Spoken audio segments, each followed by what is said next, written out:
masyarakat Indonesia itu lebih cenderung ke pemaaf dan mudah, maaf banget ini harus ngomong ya, emang katanya begitu, gampang banget dibohongin. Inilah yang digunakan oleh oknum profesi dokter salah satunya untuk mengambil uang kalian.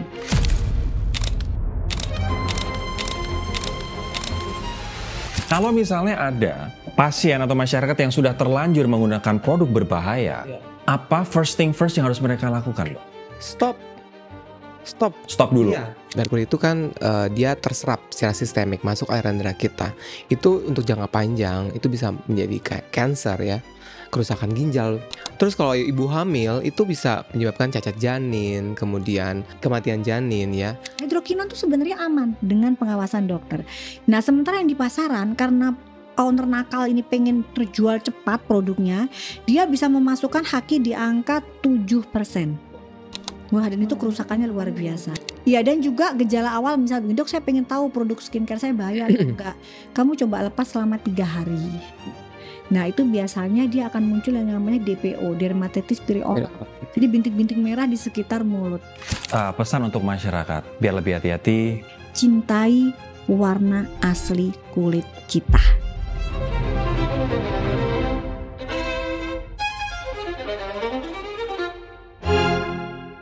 Ini nggak cuma drama per skincarean, tapi juga kejahatan per skincarean. Kayaknya nggak pernah ada habisnya nih. Nah, kita akan ngobrol bareng Doktif, dokter detektif, dan juga dokter Nanang. Apa kabar teman-teman?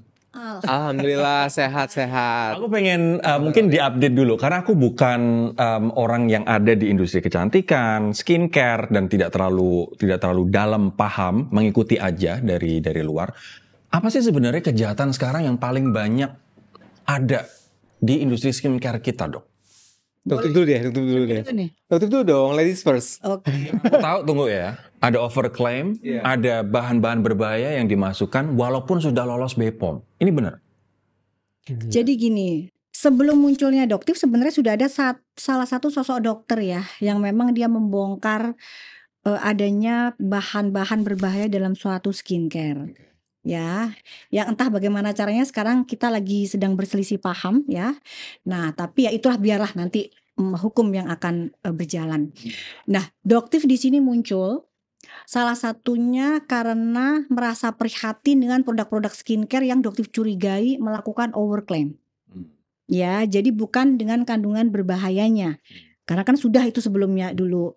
Nah, produk-produk yang overclaim ini kurang teredukasi atau kurang diketahui masyarakat karena tidak adanya orang yang mau melakukan uji lab secara mandiri. Ya, baik dari owner pengusaha skincare itu sendiri maupun dari pabrik untuk cross check ulang. Nah, dari situ akhirnya Doti berpikir memang baguskah produk-produk skincare yang ada di Indonesia? Tetapi alasan sebenarnya adalah keprihatinan terhadap budaya flexing. Itu asal muasal. Tunggu, dok.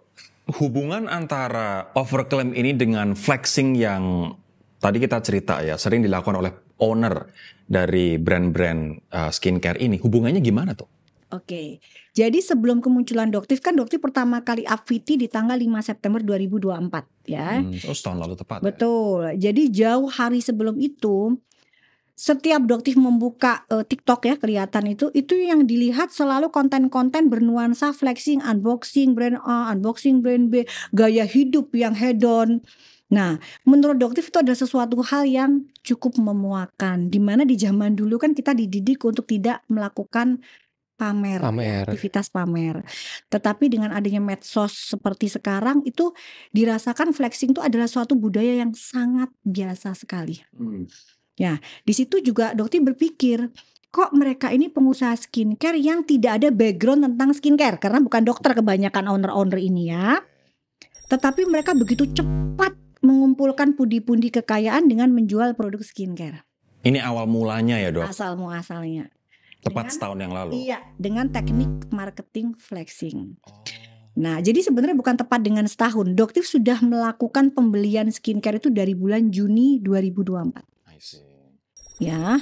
Jadi hasil lab itu sudah keluar di bulan Juli 2024. Itu sekitar 100 produk skincare hasil labnya sudah ada di tangannya. Oke. Satu dulu nih kita dapat ya, overclaim. Yang kedua apa, Dokter Nanang? Bahan berbahaya yang sebenarnya tidak boleh ada di kandungan skincare ya. Contohnya hidrokinon, merkuri.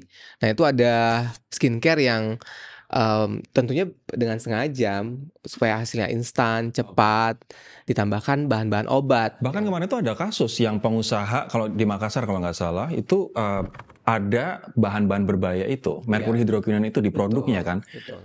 Ini ketika suatu produk misalnya udah lolos BPOM Iya. dan ternyata di situ ada hidrokinon sama merkuri, Iya. kok bisa dok? Nah, gimana tuh Doktif?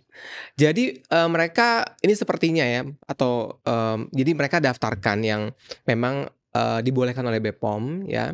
Ini disinyalir seperti itu. Terus kemudian begitu produksi yang diedarkan itu ada bahan yang mengandung seperti itu tadi, hidrokinon, merkuri. Artinya yang disodorkan untuk tes sama yang dipasarkan ke market beda. Sepertinya seperti itu. Ya. Diduga seperti itu ya, Dok ya? Ya, jadi begini, pada saat sebelum nomor izin edar itu keluar, misalnya kita bikin maklon di suatu pabrik ya, jadilah suatu produk itu. Nah, produk itu harus dilakukan uji lab, dimasukkan ke laboratorium oleh pabriknya sendiri. Iya. Seperti itu. Ini kita kalau maklon cerita ini kita ngomongnya sebagai orang pengusaha biasa ya, yang kurang mengerti tentang formulasi. Jadi dia memasrahkan ke pabrik membuat yang aman, dimasukkan ke lab, ternyata memang aman, tidak mengandung bahan Sesuai dengan keluar nomor izin edar, sampailah diproduksi dan akhirnya sampai ke owner. Nah, ini ada dua kemungkinan.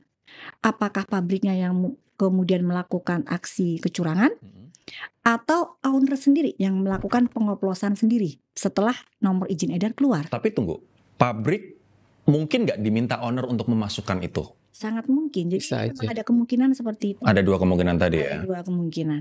Jadi memang kong kali kong, atau memang pengalaman yang Doktif kemarin pabriknya tidak tahu menahu, tetapi ownernya yang meracik sendiri dengan nomor izin edar yang dikeluarkan oleh pabrik tertentu. Sekarang pelaporannya sudah sampai di Mabes. Sudah ada. Nah terus sampai ke BPOM. Betul. Nah gimana itu bisa BPOM quote unquote nggak tahu? Jadi- Aku nggak tahu atau gimana ya ini bahasanya ya. Jadi kan kalau pada saat yang didaftarkan di Badan POM itu jumlahnya jutaan produk skincare ya. Oke. Jadi Badan POM tidak mungkin melakukan kembali sidak secara menyeluruh produk-produk tersebut. Jadi mereka biasanya acak. Nah, untuk produk-produk tertentu ini biasanya butuh tenaga-tenaga kita yang dengan ikhlas mengeluarkan uang ya. Karena dari keluhan-keluhan pasien kita. Baik pasien yang datang ke klinik kita dengan, "Dok, saya pakai ini kok muka saya jadi begini." Gitu. Atau mungkin dengan keluhan yang ada muncul di medsos. Jadi bisa jadi tadi kemungkinan yang diutarakan Dokter Nanang yang disetor ke BPOM adalah sampel yang tanpa hidrokinon merkuri, yang dipasarkan adalah yang pakai hidrokinon merkuri, itu bisa saja dok. Sangat Sangat tidak, itu terjadi sekarang. Iya. Itu yang terjadi sekarang. Betul. Wow. Seperti Tapi tunggu, ini kita juga harus konfirmasi ke BPOM sebenarnya. Tapi kalau dari pendapat Anda sebagai dua orang dokter, emang BPOM tuh nggak setelah dipasarkan nggak misalnya acak testing acak gitu? selalu sering sidak, tapi masalahnya jumlah SDM Badan POM dan biaya itu tidak sebanding dengan jumlah produk skincare dan kecurangan yang terjadi. Sehingga tidak balance, tidak seimbang. Nanti kita akan bahas lebih dalam soal mungkin masukan dari Anda berdua, teman-teman berdua. Anda kok ini banget ya kayak di TV ya gue. Teman-teman berdua soal BPOM. Tapi aku pengen kita lebih ke edukasi masyarakat dulu. Itu adalah esensi dari podcast kita malam hari ini. Aku pengen tanya, banyak remaja perempuan sekarang yang standarnya standar TikTok nih, standar cantik TikTok ya kan, ya cantik, Sama glowing, itu ya. sama semuanya gitu. Iya. Tapi gimana caranya mengedukasi masyarakat biar nggak ketipu iklan, karena mereka akhirnya sekarang beli produk bagus di review, tapi ternyata mengandung produk yang sebenarnya berbahaya atau overclaim. Gimana sih ngedukasi masyarakat agar mereka lebih kritis dan pinter dok? Coba. Ya itu tugas kita semua ya, semua elemen masyarakat ya, apalagi dokter ya. Kita kan harusnya peduli terhadap kesehatan orang lain ya, masyarakat tentunya.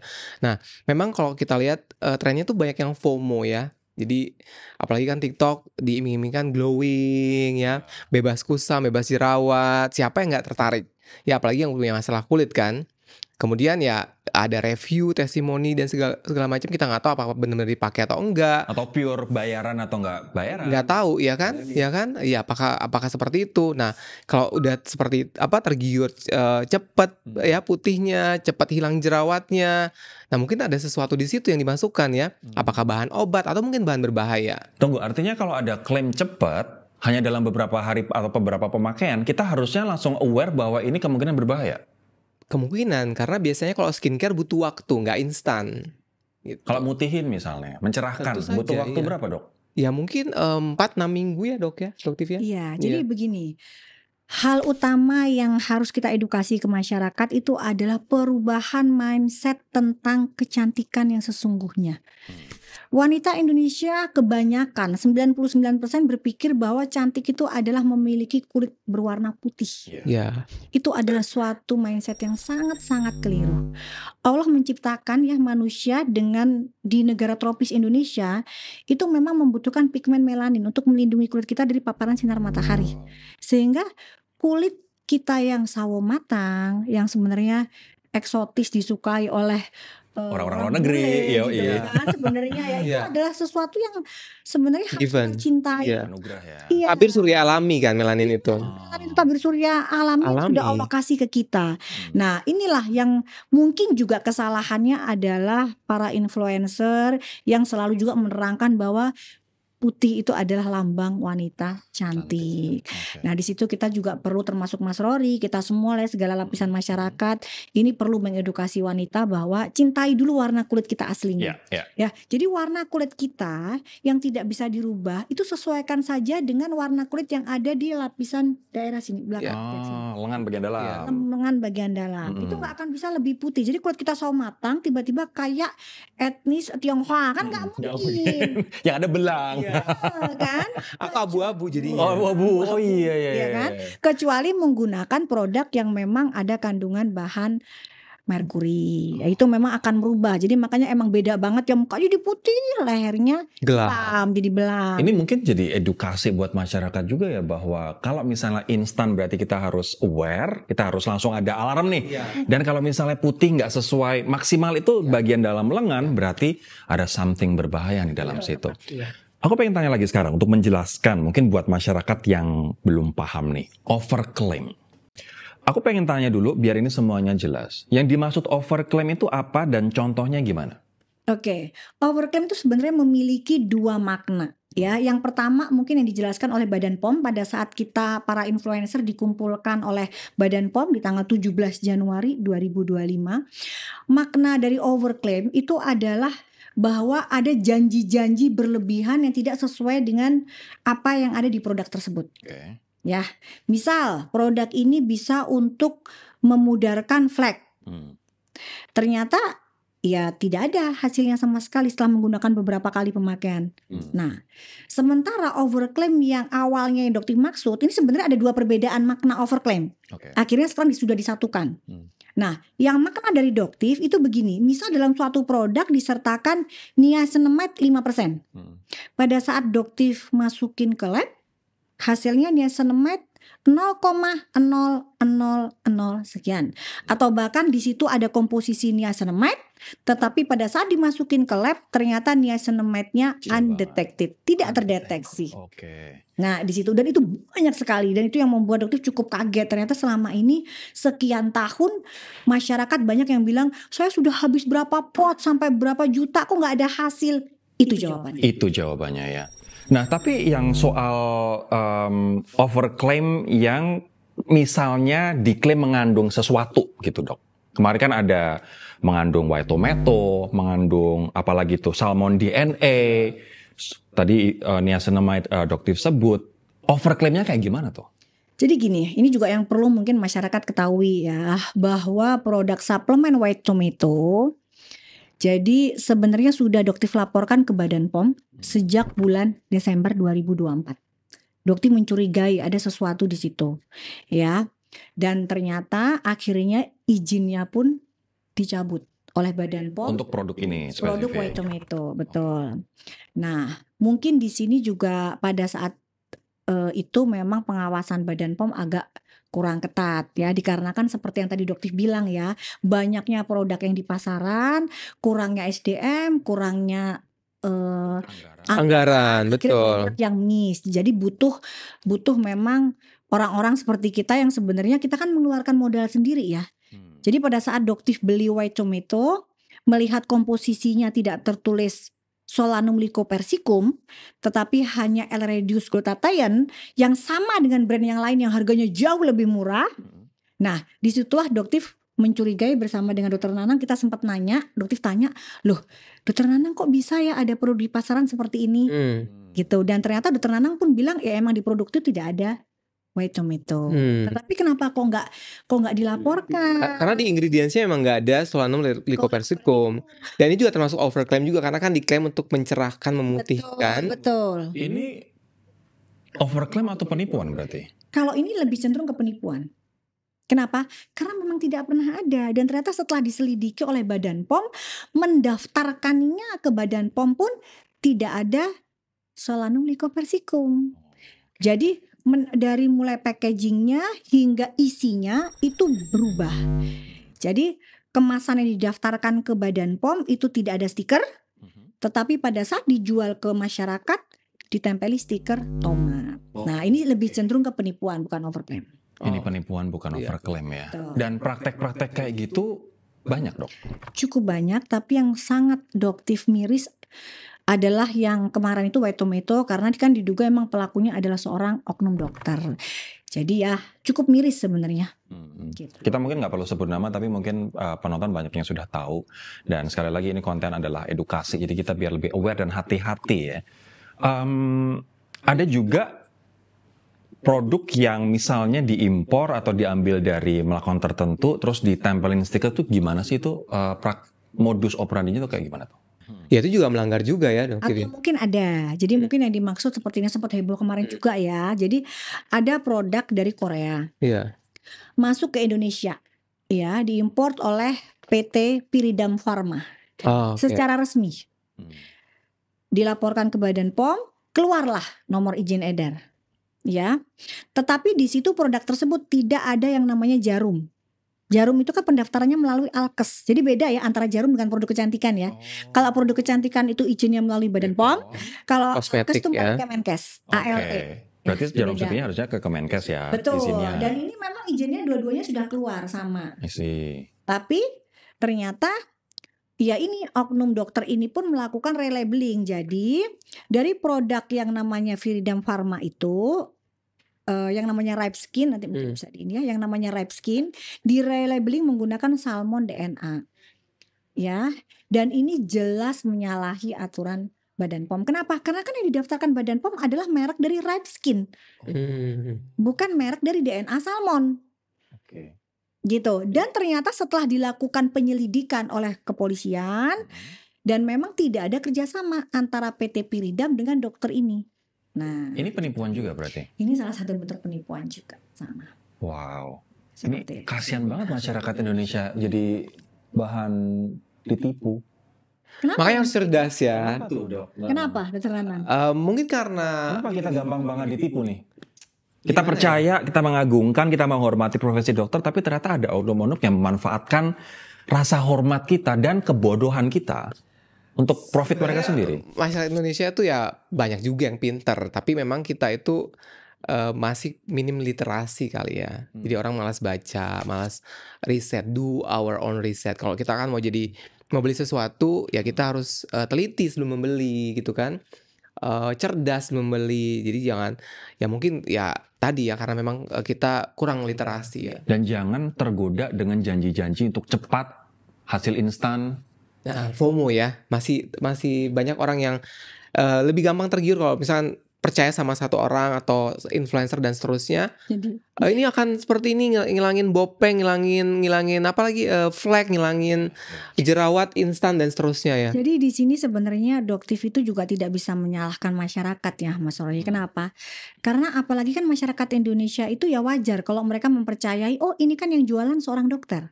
Iya, betul. Jadi pasti mengerti dong tentang sih. skincare. Itu beda. Nah, iya, jadi makanya dokter juga sering mengingatkan jangan mudah percaya meskipun dia menggunakan titel profesi dokter. Misal nih ada Iya. oknum dokter yang dia jualan serum penumbuh rambut. Misal ya, sementara dirinya sendiri menggunakan wig, misal seperti itu. Itu kan juga agak lucu ya kalau menurut doktif ya, gitu. Tapi kan dokter juga terikat oleh sumpah jabatan, ada ID, bahkan spesialisasi sendiri, ada perkumpulan sendiri-sendiri. Kenapa itu tidak bisa menjerat oknum dokter yang menyalahgunakan titel dokter untuk menipu masyarakat? Jadi Sebenarnya ini sudah bertindak sebenarnya, doktif ya. Sudah sempat memanggil kan? itu di MKEK ya, tapi Iya, Majelis Kode Etik kan sudah sempat memanggil juga dokter-dokter yang memang bermasalah ya. Tapi memang mungkin karakter ya. Jadi Gimana? sebenarnya ini juga agak masukan juga buat Ikatan Dokter Indonesia ya atau MKEK. Sebenarnya kan dokter itu juga tidak layak untuk melakukan flexing. MKEK itu Majelis Kode Etik Kedokteran Indonesia. Atau MDP, Majelis Disiplin Profesi. Profesi.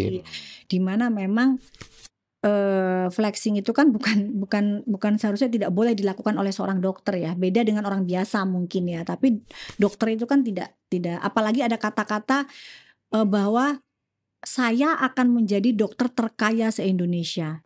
Menurut Mas Rory itu etis apa tidak? Enggak sih. Nah, seperti itu. Kalau untuk profesi dokter ya. Betul. Jadi Bahkan- kan dokter itu kan iya. mengabdi. seperti Bahkan itu. pengusaha pun nggak pernah saya dengar kayak begitu. Jadi ya di situ Kalau pengusaha boleh kayaknya. Walaupun boleh boleh ya. dong. Ini Boleh ada ya. yang, sorry aku agak ketinggalan. Ini ada ya dokter yang statement kayak begitu. Iya sama dengan yang tadi memang.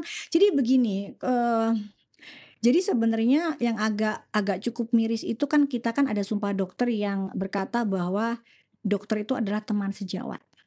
Teman sejawat itu adalah Like saudara kandung. saudara kandung. Seperti saudara kandung ya. Nah di sini mungkin agak-agak keberatan juga ya doktif ya kalau misalnya kesalahannya masih bisa sedikit-sedikit masih oke, tapi kalau sudah menipu jutaan masyarakat Indonesia kan itu kan harus dilakukan sidang kedisiplinan dan harus masuk ke ranah pidana. Kriminalitas Ini berarti. kriminal Oke. gitu loh. Tapi karena ada sumpah itu jadi memang agak kikuk sih sebenarnya kita Oke. gitu. Jadi masukannya ke Dewan Kode Etik tadi, Majelis Etik itu tadi apa dok? Kode etik ya. Jadi sebenarnya kemarin dokter sempat juga disidang oleh Majelis Disiplin Profesi ya. Bukan disidang sebenarnya, dimintakan keterangan. Ya. Kenapa kok Anda bisa melaporkan oknum dokter ini ke aparat berwajib? Apa dasarnya? Setelah ternyata doktif berikan penjelasan dan bukti fakta-fakta yang kuat, akhirnya mereka menyatakan, oh ya betul ini ada tindak pidana murni yang tidak bisa dilindungi oleh profesi kedokteran. Nah di situ juga dokter salut. Sudah ada statement kayak begitu Sudah dari penyidik. ada. Bukan dari penyidik tapi memang Dari Iya, Majelis Disiplin Profesi. Iya. betul. Oke. Ada nggak sih kasus pasien yang ketika mereka sudah menggunakan produk-produk yang baik itu overclaim atau mengandung hidroquinon dan merkuri dengan kondisi muka yang rusak, akhirnya datang ke klinik kalian? Ada. Banyak ya. Banyak. Kayak gimana kondisinya dok? Ya misalkan fleknya makin tebal, jerawatnya makin parah, intinya kerusakan skin barrier yang memang karena produk yang bahan berbahaya. Nah kalau yang overclaim ya karena tadi ya mungkin diklaimnya bisa membantu untuk menghilangkan flek ya, tapi malah makin gelap seperti itu ya dokter ya. Ya, jadi begini. Dulu itu kita kan klinik kecantikan kan memang untuk membantu proses penyembuhan dari masalah yang dihadapi pasien ya. Tapi kalau sekarang klinik kita jadi merubah jadi perbengkelan. Memperbaiki lagi. Kan sudah rusak gitu kan. Kalau dulu kan hanya memperbaiki sedikit-sedikit aja ya. Oh ada keluhan. Kalau sekarang sudah jadi bengkel. Jadi bukan jadi klinik. Iya. kecantikan. Dan bengkelnya rusaknya karena produk yang lain gitu? Betul. Ya, baik itu dari yang owner yang bukan dokter, bahkan juga ada dokter juga mungkin karena ya tadi ya ketidaktahuan juga dari dokter tentang penggunaan yang terus-menerus bahan seperti Betul. hidroquinon, jadi malah pasien itu jatuh dalam kondisi istilahnya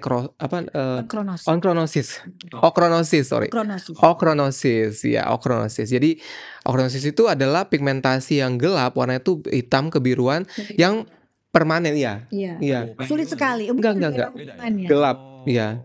Jadi Jadi- itu scar. Ini beda lagi. Ya, jadi dia warnanya tuh menetap ya, dokter, Iya. dan susah untuk diatasi. Oke. Iya.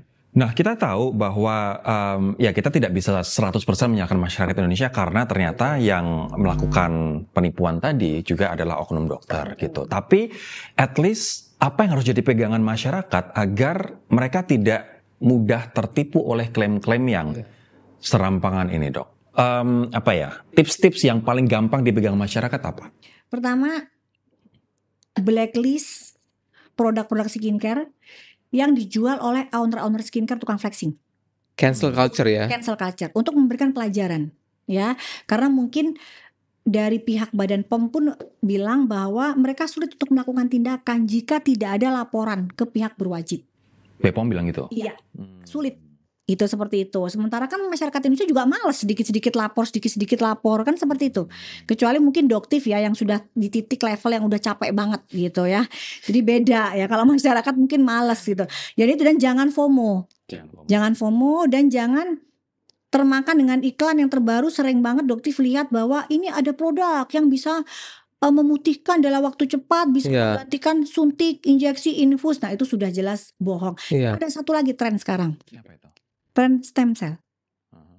Nah, mungkin Dr. Mama bisa menambahkan. Iya, jadi stem cell itu udah seperti komoditi yang membuat value sebuah produk atau perawatan tuh naik kelas. Jadi kalau udah mengklaimnya tuh stem cell, itu bisa harganya bisa jutaan, puluhan juta, ratusan juta gitu loh. Padahal kita, are you sure is it stem cell or not? Ya ada nggak memang hasil laboratorium misalkan yang memastikan bahwa itu benar stem cell. Kan pasien nggak tahu apa yang disuntikan ke badan dia atau ke kulitnya dia. Tapi dengan gampang penyedia jasa atau fasilitas pelayanan kesehatan dan kecantikan mengklaim bahwa ini treatmentnya stem cell. Contohnya gini, ada pasien datang ke saya, dia mengeluhkan di wajahnya dia itu ada benjolan. Yang dia habis di treatment beberapa 5, 6, 8 tahun yang lalu dia bilang. Waktu itu klinik itu bilang mukanya itu disuntik dengan stem cell. Tapi sampai sekarang benjolan itu masih ada. Nah ini apa yang disuntikkan? Ya itu sesuatu seperti mungkin filler yang permanen atau apa, kita juga nggak tahu. Karena udah dibantu untuk dihilangkan misalkan dengan hyaluronidase untuk mengelarutkan filler, itu tetap masih ada di situ. Dan kliniknya sekarang juga udah tutup gitu loh, karena mungkin laporan polisi dan klaim dan segala macam gitu. Dan akhirnya masyarakat jadi korban. Masyarakat jadi korban, dan itu kan sesuatu yang merugikan seterusnya ya. Dia kan bawa itu seumur hidup dia gitu. Ini BPOM nggak bisa jalan sendiri sih kalau memang ya. Alhamdulillah kemarin Badan POM juga sempat menemukan ada stem cell yang diinjeksi dari hewan. Oh iya betul, itu luar biasa. Itu betul. Apresiasi luar biasa. Iya benar. Dan bahkan banyak pasien-pasien kita yang kesana gitu loh. Betul. Ini nggak cuman orang-orang yang maksudnya pendidikannya itu istilahnya standar atau rendah ya. Bahkan yang tinggi pun kesana. Ini gimana disuntikan ke hewan maksudnya? Jadi bahannya dari hewan. Dan yang melakukan ada dokter hewan dan cukup terkenal juga. Oh iya, aku pernah lihat. Ya. Jabodetabek kan masih kan? Enggak, di luar, di Jogja. Di Jogja. Di Jawa Timur. Jawa Tengah. I see. Jadi stem cell-nya dari hewan. Harusnya dari apa stem cell itu? Dia bukan stem cell sih, itu bukan stem cell. Jadi itu dia sekretom. Jadi sekretom itu dia adalah metabolit yang dikeluarkan oleh stem cell. Jadi bukan stem cell-nya ya. Jadi stem cell itu mengeluarkan sekretom atau metabolit. Nah itu yang disuntikan ke pasien. Tapi ini pun juga dibuatnya bukan dari manusia gitu loh. Dari hewan gitu loh. Padahal stem cell yang asli itu terbuat dari apa? Ya kalau yang bisa dipakai ke kita yang baik, yang memang sesuai dengan peruntukannya adalah dari manusia juga. Baik alogenik ya. Dari manusia lain atau dari diri kita sendiri gitu. Misalnya dari darah. Iya.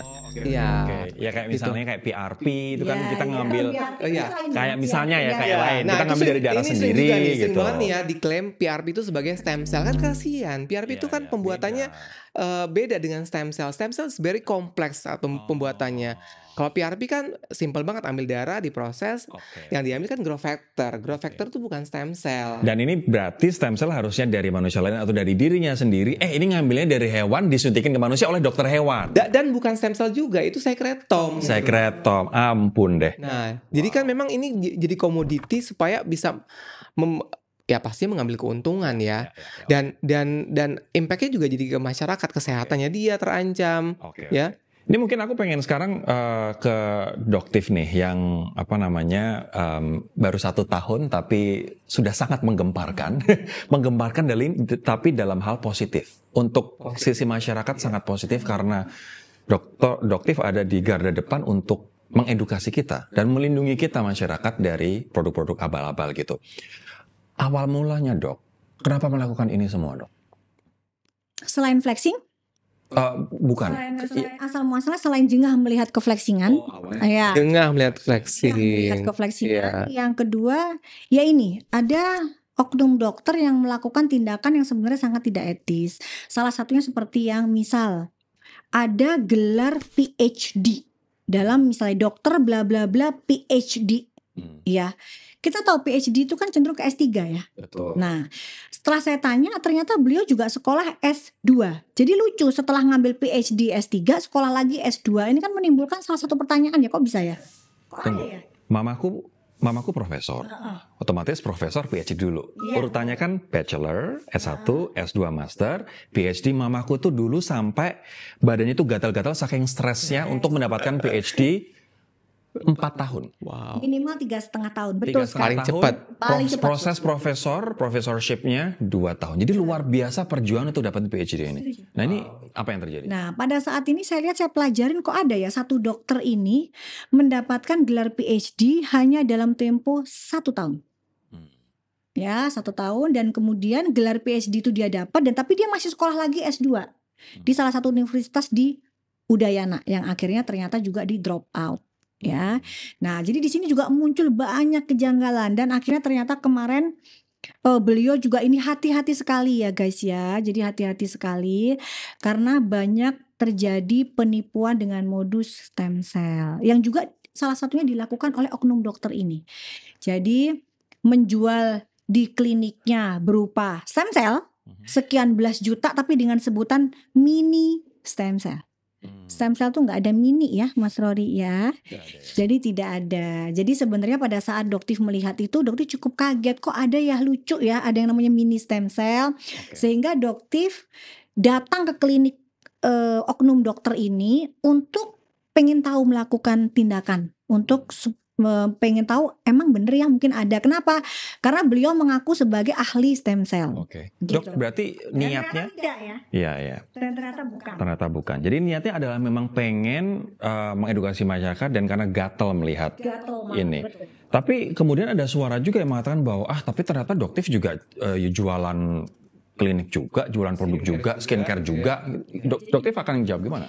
Doktif itu berjualan skincare sudah 18 tahun dan setiap Doktif bikin itu Doktif itu ya apa ya istilahnya formulasinya sendiri kayaknya sombong gitu ya tapi memang Doktif ini bagiannya di formulasi skincare.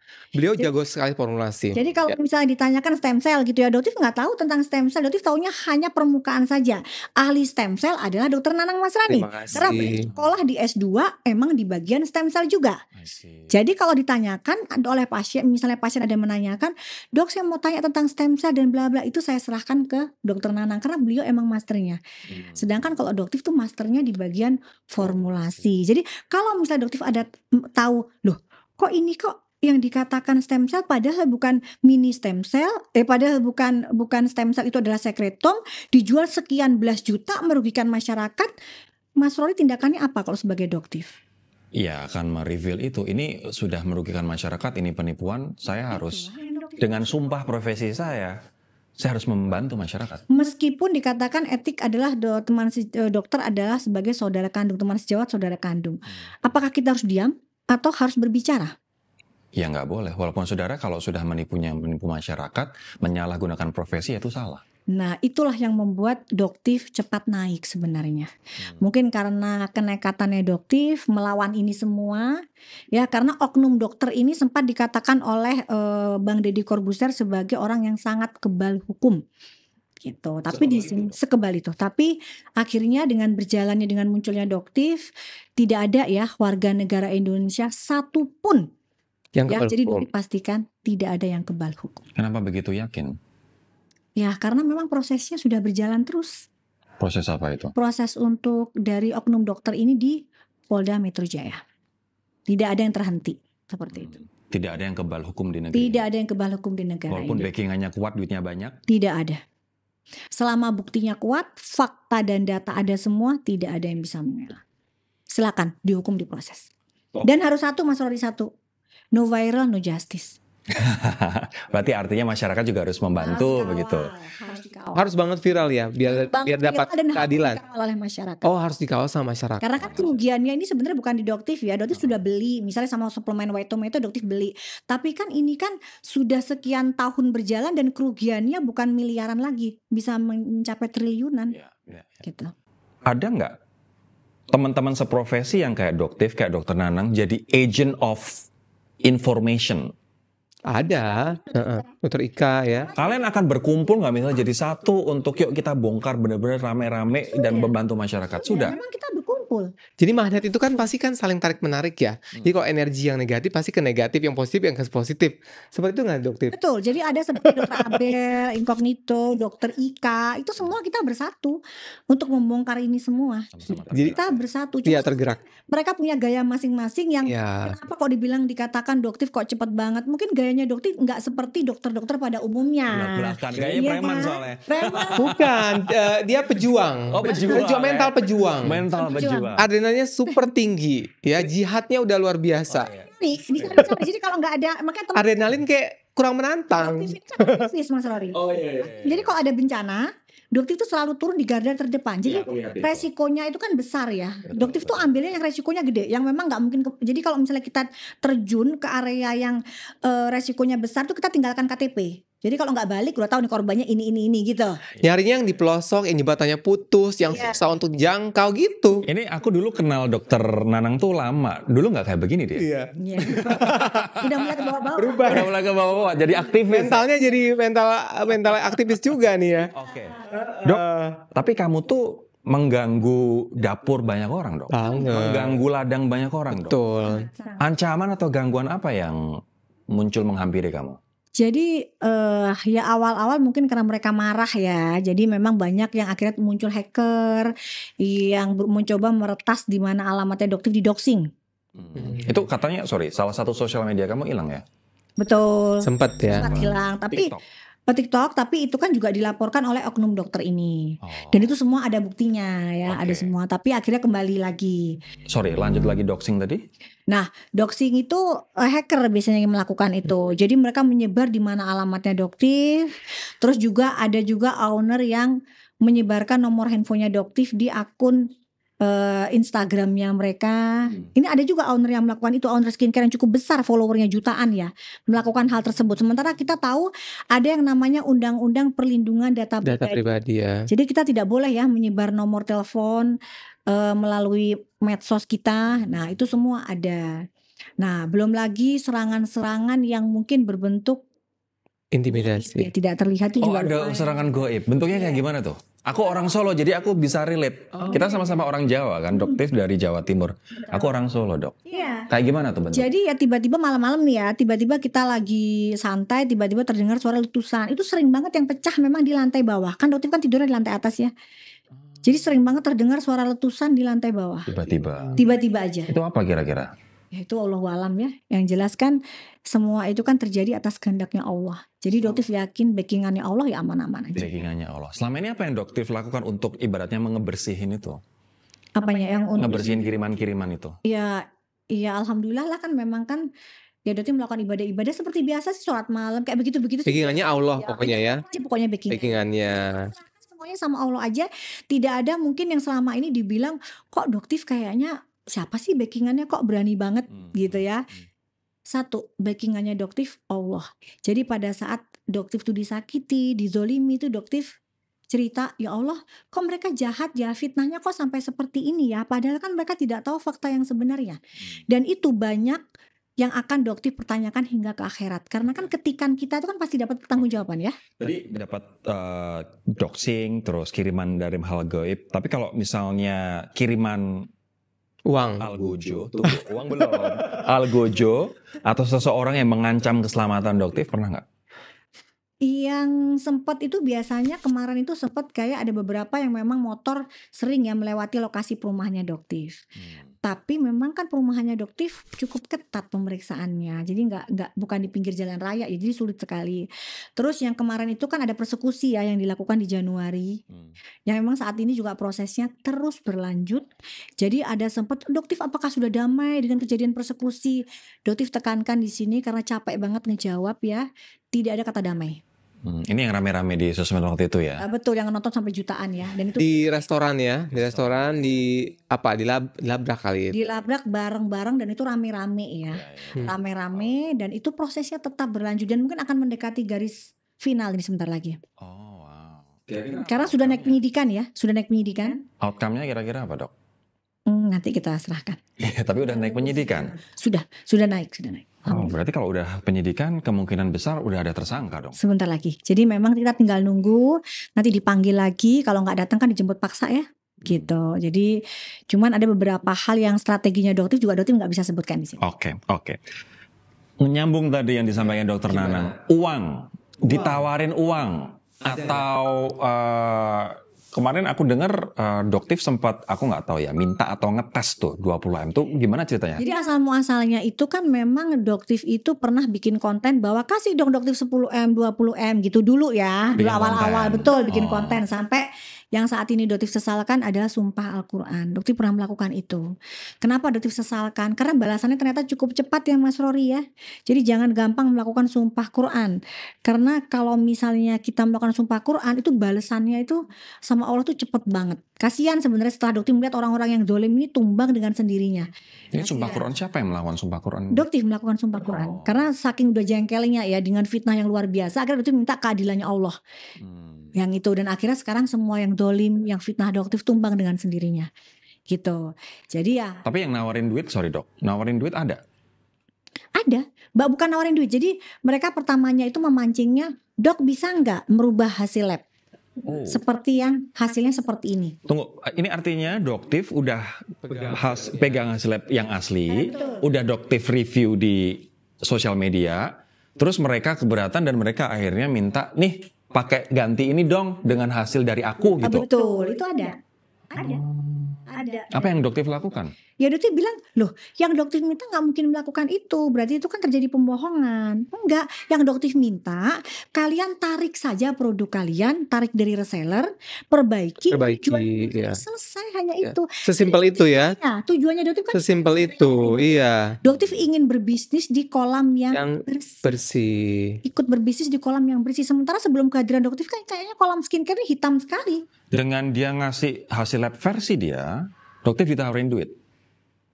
Mereka tidak berani, ada yang tidak berani ngomong secara langsung karena kan konten-konten sebelumnya Doktif sudah menolak ya, bahwa nggak ada yang ngasih duit Doktif kan seperti itu. Jadi mereka memancing-mancing tapi nggak jelas. Nah, yang akhirnya sampai ke titik yang Doktif merasa terganggu, didatangi di rumahnya Doktif, ditongkrongin untuk ditemuin.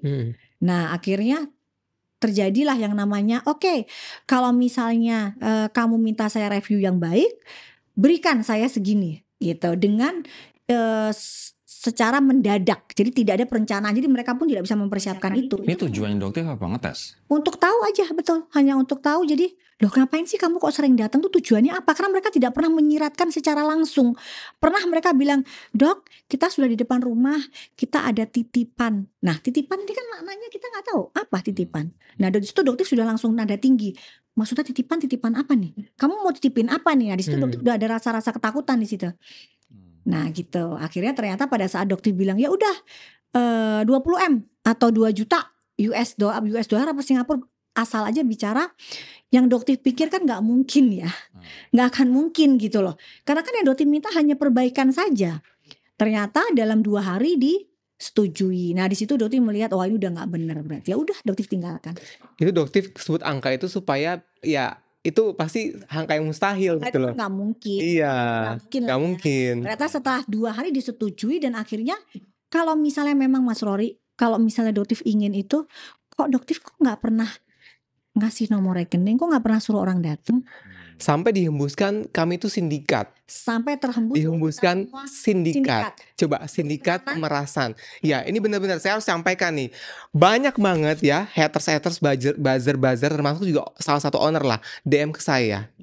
Katanya tenang, saya akan endorse Dr. Nanang dan Glow Skin seumur hidup. Coba. Wow. Ini Duit adalah, berapa tuh? ini Hah? adalah ini Berapa ya? coba Nggak tahu. sebentar. Ini adalah oknum dokter yang disebutkan yang tadi ya. Iya, Orangnya. padahal ya kita sama sekali nggak ada Enggak. mau ngapa-ngapain, maksudnya menuntut apa dari dia, uang nggak ada, sama sekali nggak ada Kita seperti itu. menutup mulut kita pun ada oknum Dan dokter yang sama ya. Iya, dan Doktif sempat waktu itu ya, ini memang bener-bener nggak tahu ya, maksudnya Doktif ini kan orangnya tuh usil ya.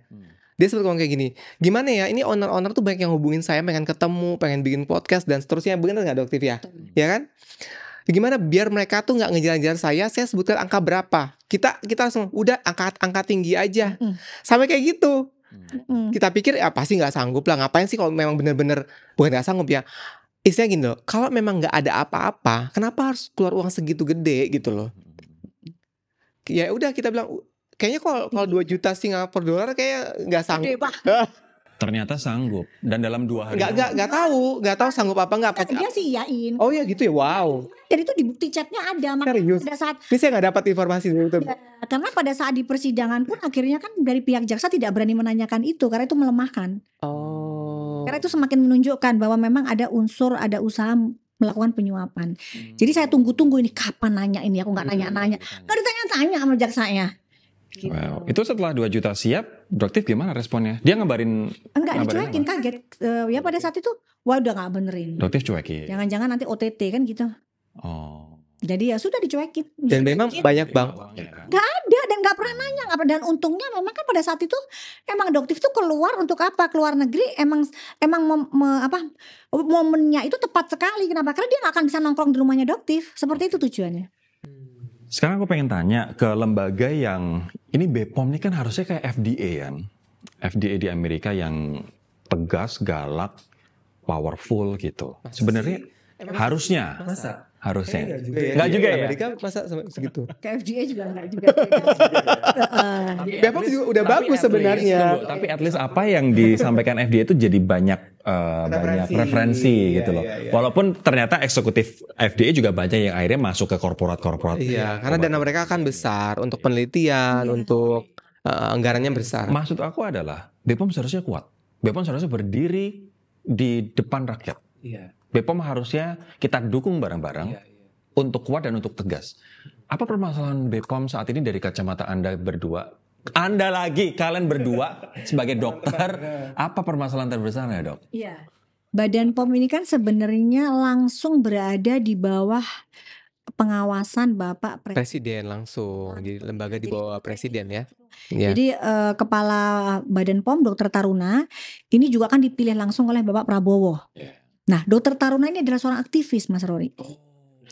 Jadi memang setelah kepemimpinan Dr. Taruna banyak sekali perubahan yang terjadi di Badan POM. Betul. Sebenarnya sangat Positif.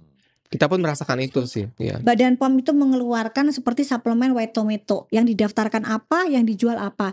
Ini tidak pernah Badan POM Rilis itu, seperti itu. Dan akhirnya berani Badan POM merilis seperti itu. Itu cukup menjadi gebrakan yang luar biasa dari Badan POM. Karena sempat menjadi isu yang sangat sensitif. Padahal pemilik dari White Tomato pun sampai detik ini masih menyangkal bahwa produknya aman-aman saja. Meskipun sudah dirilis seperti itu. Jadi kalau Dokter melihat sebenarnya kekurangan SDM dan kekurangan anggaran itu aja. Coba kalau itu ditambahkan dan Bapak Prabowo memberikan atensi khusus nih buat Badan POM, insya Allah mungkin Dokter tidak pernah ada mungkin di dunia. Tapi kan kita tahu kan BPOM itu juga dibantu oleh deputi-deputi, ada bidang apa. Ini anggarannya mana yang seret, mana yang banyak, mana? Susah. Kemarin kan kita sempat dengar di rapat Dewan DPR ya, komisi betul. Iya, cuman akhirnya kepotong setengah, akhirnya tertutup akhirnya pada saat pembicaraan anggaran. Jadi memang di situ deputi 4 itu sebagai penindakan dan penindakan. Jadi ada tindakan. Nah di situ memang anggarannya kosong, tidak ada. Itu anggarannya tidak ada. Ini dengar dari mana atau di DPR situ? Oh di DPR itu ya. Oke. Dr. Taruna sempat curhat, betul. Jadi itu yang agak sulit. Jadi anggarannya tidak ada untuk menindak seperti misalnya nih, Dokter melaporkan ada produk brand di Makassar yang sampai saat ini salah satunya belum ada tindakan apapun. Ini brand sangat terkenal, penjualannya masif, ratusan miliar per bulan, dengan kadar merkuri yang sangat besar, tertinggi. Sampai saat ini tidak ada tindakan apapun. Karena diduga ada backingan, Nah, ini yang mungkin agak sulit untuk Badan POM bergerak. Dan deputi penindakan nggak ada anggarannya? Tidak ada. Ini yang lagi mungkin ya Doktif ya meminta atensi dari masyarakat juga ya, mungkin bisa naik viral supaya benar-benar diperhatikan. Tapi kalau misalnya anggarannya pun sudah ada turun misalnya, siapa tahu kan Pak Prabowo atau timnya mendengar perbincangan kita hari ini gitu, terus oke, jadi penindakan kita kasih anggaran yang kuat gitu. Optimistis nggak BPOM akan lebih baik di bawah kepemimpinan yang baru ini? Yakin sekali. Iya begitu banyak gebrakan-gebrakan yang dilakukan oleh Badan POM. Salut, luar biasa, apresiasi. BPOM memang benar-benar bekerja ya. Betul, dan tidak ada intervensi. Jadi kayak begini Mas Rory, kan kita semua ini juga salah satu, kita kan pengusaha juga skincare ya. Jadi Badan POM tuh sering melakukan sidak, baik ke klinik adoptif, ke klinik adoptif luar biasa. Minum aja mereka tidak boleh. Karena termasuk ke ini kayak KPK sih. Betul. Kalau ambil sampel mereka harus beli ya. Betul. Beli ya. Ada etika SOP-nya.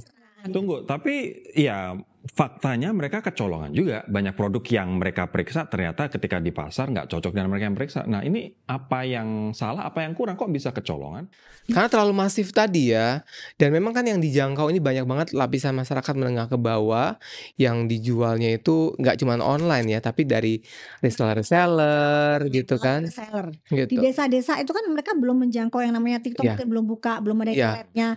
Nah, disitulah reseller atau owner-owner nakal yang masih dipercaya oleh masyarakat meskipun produknya berbahaya, overclaim, tapi dimaafkan. Masyarakat Indonesia itu lebih cenderung ke pemaaf dan mudah, maaf banget ini harus ngomong ya, emang katanya begitu, gampang banget dibohonginan. Inilah yang digunakan oleh oknum profesi dokter salah satunya untuk mengambil uang kalian. Nggak akan ada yang membela kita, teman-teman, kecuali diri kita sendiri. Jadi kita harus memintarkan diri kita, itu penting banget sih. Oke, jadi kita butuh BPOM yang lebih kuat, BPOM yang lebih berdaya, dan BPOM yang lebih profesional. Betul. Oke. Sekarang gue pengen tanya ke Dokter Nanang.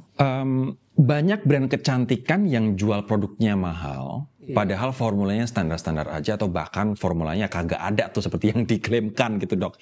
Gimana caranya masyarakat membedakan yang benar-benar berkualitas dengan yang hanya jualan branding aja padahal isinya kosong? Nah, memang ini penting banget masyarakat untuk riset ya, dan mencari sumber referensi yang tepat, sumbernya siapa yang jualan, terus backgroundnya seperti apa gitu kan. Jadi yang seperti Dokter sebutkan tadi, lakukan cancel culture pada owner-owner yang memang tadi ya flexing, yang hanya berusaha untuk mengambil keuntungan saja gitu. Dan memang seringkali memang packaging ini itu bisa menjadi daya tarik utama gitu kan. Tapi kembali lagi memang BPOM juga, peran penting BPOM untuk memberikan tadi ya penindakan, kemudian juga evaluasi, monitoring juga ya di post marketnya ya, Dokter ya. Betul. Seperti itu. Jadi kita juga nggak bisa menyalahkan masyarakat ya, karena iming-iming hasil itu tentunya bikin orang FOMO gitu. Tapi kira-kira gimana ngebedain antara oke, ini mahal karena memang bagus, ini mahal karena tipu-tipu? Kira-kira ada tips nggak yang bisa kita pegang, atau ya udah kita harus riset sendiri, kita harus cari tahu sendiri, Dok? Kita sebenarnya bisa lihat dari track record ya, track record dari penjualnya itu yang paling utama, dari owner yang utama gini ya. Yang trusted gitu ya. Kembali lagi ke produk yang mengandung bahan berbahaya, ini cuannya gede banget perputarannya uangnya. Jadi biasanya owner yang nakal ini susah sekali untuk bertobat, Mas Rory. Jadi mereka pasti akan menjual lagi, tapi dengan mengganti kemasan, mengganti nama produk. Tapi kembali lagi isinya itu lagi. Sudah habit ya. Itu memang terjadi saat ini. Jadi hanya mengganti yang saat ini dilaporkan di Mabes pun, dia hanya mengganti nama, isinya pun masih sama, mengandung obat berbahaya. Jadi ownernya dia juga gitu kan? Dia aja, hanya ganti nama saja, ganti merek, ya produknya itu lagi. Jadi yang Dokter selalu sering tekankan, lakukan cancel culture, biar mereka belajar. Selama mereka belum mendapatkan hukuman secara pidana, ya lakukan. Masih banyak kok owner skincare penjual yang amanah, betul. Ya, ada satu juga kan Dokter yang memang dia menjual packaging aja ya, tahu kan? Nah, ada lagi. Dan dia bilang ini orang luar ya, orang luar kan, orang dari Enggak ada juga yang di sini juga. Oh iya, jadi dia memang bilang orang Indonesia itu yang penting harganya murah gitu loh. Iya. Packaging bagus, harga murah Oke. gitu loh. Masalah isinya itu urusan belakangan, bener nggak Doktif? Iya. Nah, ada lagi juga begini Mas Rory yang masyarakat perlu ketahui. Jika penggunaannya sudah berulang kali, pembeliannya sudah berulang-ulang tapi nggak ada hasil, ya ini berarti ya produknya ada masalah. Itu yang paling gampang. Jadi kalaupun misalnya dia produk itu tidak overclaim, pasti akan memberikan hasil meskipun dalam 1 kali pembelian. 1 kali pembelian ini kan kurang lebih penggunanya untuk 1 bulan. 1 bulan, 4 minggu ya. Dia beli masih. paket ya. At least ada hasilnya lah. At least ada hasilnya meskipun sedikit itu pasti ada hasilnya. Misalnya dia jerawatan, jerawatnya berkurang jadi kering. Nah berarti kan ada hasil perbaikan. Tapi kalau setelah sekian lama fleknya juga nambah, udah berganti-ganti bolak-balik pakai produk yang udah habis jutaan gak ada hasil, ya berarti ya udah skip. Karena sekali aja insya Allah sudah ada perubahan. Artinya harga mahal tidak menjamin kualitas dong ya? Tidak. Sama sekali tidak. Dulu mah kita kan mikirnya kan ya ada harga ada barang gitu ya. Iya, mikirnya kayak begitu. Memang jadi begini, mungkin di Indonesia belum terlalu familiar yang namanya professional grade skincare, medical grade skincare. Di Indonesia mungkin jarang ya. Tapi disinilah Doktif sekarang sering memberikan masukan ke teman-teman, dokter Nanang dan teman-teman untuk yuk kita kan dokter. Kalau kita bikin skincare jangan OTC biasa. Kita kan ada ilmunya. Yuk kita bikin skincare yang professional grade skincare, medical grade skincare. Nah ini dipastikan harganya pasti akan lebih tinggi dibanding produk OTC biasa. Tapi aman dan hasilnya memuaskan. Hasilnya lebih kuat, betul. Dan tidak mengandalkan packaging saja. Betul. Bahkan Doktif adalah penjual yang tidak pernah memikirkan packaging karena Doktif mikirnya kalau packaging kan sayang dibuang. Iya. Tapi tetap harus ini ya Doktif ya, kayak etiketnya bisa terbaca. Ya. Yang penting aman, nggak rusak bahan aktifnya. Memang ada kelas segmentasi yang dia memang pengen produknya bagus dan packagingnya mewah. Itu ada segmentasi tersendiri. Nah, Doktif pribadi tidak mengambil segmen itu.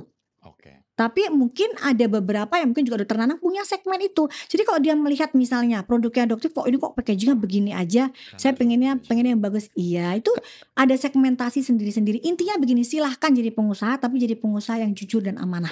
Karena kadang-kadang packaging itu bisa jadi costnya juga gede banget gitu loh. Gede banget. Ada satu 20.000 Mas Rory bayangin. Satu packaging 20.000 sampai 40.000. Itu kan naik harganya lumayan. Sementara itu 1 bulan sekali dia belikan dibuang. Kalau Doktif pribadi sayang. Oke, kita udah ada di segmen terakhir. Aku pengen tanya, kalau misalnya ada pasien atau masyarakat yang sudah terlanjur menggunakan produk berbahaya, apa first thing first yang harus mereka lakukan, dok? Stop dulu. Tapi kalau udah muncul efek samping ya, kerusakan kulit ya, kerusakan skin barrier itu seperti ini, jerawatnya nggak sembuh ya, merah terus menerus ya, itu cepat cari pertolongan dokter ya gitu. Dan dokter pun juga harus cerdas juga ya, bagaimana mengatasi korban-korban skincare abal-abal ini gitu. Kondisi terparah yang pernah dialamin selain kerusakan kulit sampai ke organ dalam nggak? Ya jadi gini ya, seperti merkuri contohnya. Merkuri itu kan dia terserap secara sistemik masuk aliran darah kita. Itu untuk jangka panjang itu bisa menjadi kayak cancer ya, kerusakan ginjal juga ya, kerusakan liver ya, Doktif ya. Terus kalau ibu hamil itu bisa menyebabkan cacat janin, kemudian kematian janin ya. Bahkan banyaknya kasus autism ya, itu juga bisa saja mungkin ya diduga karena akumulasi dari merkuri saat ibunya hamil, penggunaan skincare yang berbahaya tadi. Jadi ini nggak main-main sih, efeknya luar biasa ya. Jadi memang Doktif tambahin ya, memang ini angka riset yang di Jawa Timur saat ini cukup tinggi untuk anak kelahiran autis ya. Karena memang ternyata penjualan produk skincare yang mengandung merkuri itu sangat tinggi di Jawa Timur dan di wilayah Makassar, Sulawesi, dan di Papua. 3 ini penjualan skincare yang mengandung merkuri ratusan miliar per bulan. Perputarannya juga ratusan ribu. Tapi dok, apakah langsung bisa ditarik garis kesimpulan bahwa mereka lahir autis karena penggunaan skincare oleh orang tuanya? Ya memang karena memang ternyata paparannya dari mana gitu loh, paparannya tingginya itu di daerah di mana ditemukan banyak penjualan skincare yang mengandung merkuri. Ini matching, angkanya matching gitu. Dan tadi mungkin agak nambahin, mungkin Mas Rory, gimana sih kita tahu produk ini berbahaya atau enggak? Pertama yang kita lihat dari teksturnya. Teksturnya itu kan dia lengket, Terus ada kayak warna merkuri itu kan Berpendar warnanya kayak ada kemilau ya. Ya. bling-bling gitu. Ya. Itu merkuri, Nah, itu glowing Logam gitu. berat ya. Betul, Logam berat. Jadi ada Silver gitu Iya, kan. kayak dia dia lengket, molor, aromanya pun khas banget. Iya. Khasnya kayak gimana? Menyengat. Wangi, baunya tuh bau menyengat ya. Bau logam berat. Nah, Ya. terus ya itu cepet banget. Dia menjanjikan 3 hari putih ya udah Waduh, pasti. bener-bener langsung kayak dicat Begitu mukanya. dilepas hitam luar biasa seluruh muka. Nah, yang kedua mungkin dia mengandung obat-obat keras yang harus dengan pengawasan dokter. Misal seperti haki, hidrokinon. Hidrokinon tuh sebenarnya aman dengan pengawasan dokter. Biasanya dokter tuh Dengan persentase tertentu Betul. ya. biasanya meresepkan dari angka 2 sampai 4. Setelah mukanya bagus, dokter ini akan meresepkan tapering off, turun sedikit-sedikit. Nah, sementara yang di pasaran karena owner nakal ini pengen terjual cepat produknya, dia bisa memasukkan haki di angka 7%. Wah, dan itu kerusakannya luar biasa. Kayak gimana kerusakannya, Dok? Ya sama di ankronosis. Jadi Ankronosis. hitam, fleknya tambah parah, begitu lepas muncul jerawat breakout yang luar biasa besar-besar. Nggak kelar-kelar. Nggak sembuh-sembuh, jadi susah banget. Dan itu costnya, biayanya kan cukup besar, Mas Rory. Ya, jadi mungkin dia beli paketannya cuma 150.000, pengobatannya 5 juta. Itu kan nggak make sense. Masih mending 5 juta ini nggak sembuh-sembuh dan Betul. mungkin ya Bisa lebih, menetap gitu loh. kasihan. Dan Menetap. iya, dan juga gejala awal misalnya begini, dok saya pengen tahu produk skincare saya bahaya atau enggak. Kamu coba lepas selama 3 hari. Nah, itu biasanya dia akan muncul yang namanya DPO, dermatitis perioral. Jadi bintik-bintik merah di sekitar mulut. Kemerahan ya. Iya. Kalau muncul itu tandanya? Berarti di situ ada kandungan obat kerasnya. Gitu, itu di skip. Jadi nanti gimana caranya? Udah dibuang aja. Atau kalau enggak, kalau misalnya bisa langsung konsul ke dokter kalau ada dokter. Kalau tidak, gunakan basic skincare. Kembali menggunakan basic skincare. Iya. Pembin. Sabun, gentle facial wash, kemudian moisturizer dan sunscreen. Oh, nggak perlu yang aneh-aneh. Nggak perlu. Jadi basic skincare untuk memperbaiki skin barrier-nya. Satu lagi Doktif ya, Rory ya. Jadi FDA ya, penelitian FDA itu menunjukkan ini istilah kejamnya merkuri ya, logam berat tersebut. Bahkan ya hanya dengan handuk saja ya, misalkan Rory misalkan pakai merkuri ya, kemudian lap dengan handuk, kemudian ini handuk dipegang sama orang lain, itu udah tercemar juga, udah terkontaminasi si yang pegang handuk itu. Sampai segitunya tuh merkuri. Nah, bagaimana dengan obat-obat racikan dokter? Kan sekarang banyak tuh. Kita nggak tahu nih sebagai masyarakat. Waduh, dokter gue bener nggak ya? Dokter gue aman nggak ya? Obat-obat racikan. Dan ternyata cocok, bagus. Itu gimana dong? Dokter harus amanah ya. Karena ini tanggung jawab moral kita. Kita kan memberikan obat ke pasien itu tidak berhenti di situ aja gitu loh.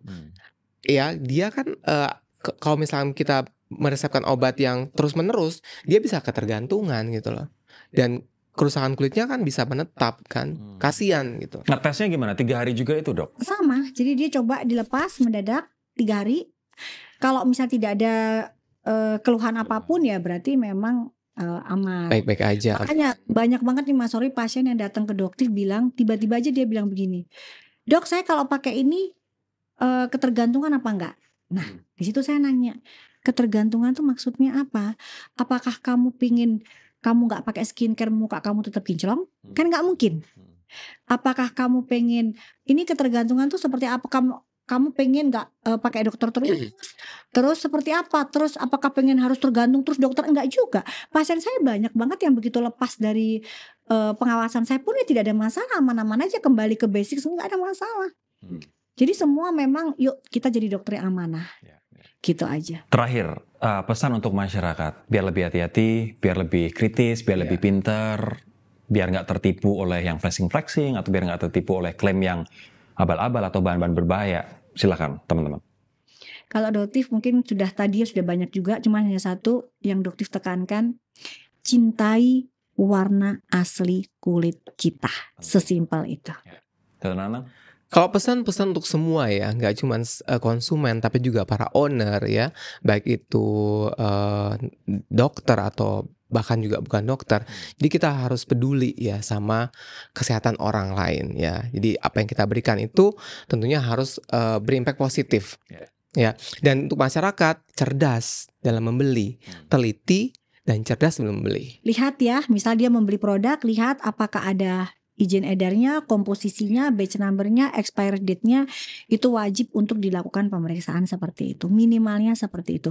Meskipun ternyata masih ada yang tulisannya emang ada izin edarnya ternyata nggak sesuai dioplos ya caranya gimana ya itu lepas 3 hari ya memang ternyata ada timbul muncul merah-merah di sekitar mulut ya berarti ownernya tidak amanah, berarti dia menggunakan badan POM palsu.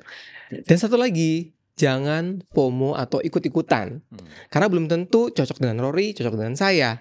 Dan kalau udah cocok dengan satu brand, udah oke, Doktif selalu sampaikan juga, udah setia aja sama brand itu gitu loh. Ini Mas Rory, misal begini nih, Doktif kan cocok banget nih misal sama spraynya Mas Rory gitu ya. Doktif bilang, oh spray Mas Rory paling enak, bagus. Boleh, kenapa? Karena kan spray gak cocok-cocokan ya gitu kan. Maksudnya kan spray kan sudah terlihat tuh dari bahannya, kelembutannya seperti apa. Tapi kalau skincare itu gak bisa Mas Rory, itu cocok personal gitu. Jadi Doktif nggak akan pernah bilang, meskipun Doktif penjual, Doktif pengusaha skincare, Doktif dokter, Doktif tidak pernah boleh dicek jejak digitalnya Doktif. Tidak pernah bilang bahwa produk ini paling bagus buat kalian. Tidak boleh. Karena kembali lagi cocok-cocokan, jodoh-jodohan. Oke, semoga itu bermanfaat buat teman-teman semua dan membuat kita jadi lebih pintar, kritis, hati-hati untuk mengkonsumsi skincare. Apalagi yang sekarang banyak banget penipuan, banyak banget overclaim. Thank you banget semuanya Dokter Nanang, Doktif. Sama-sama. Sehat terus dan lanjutin perjuangan ya. Amin. Amin. Bye-bye. Thank you, bye.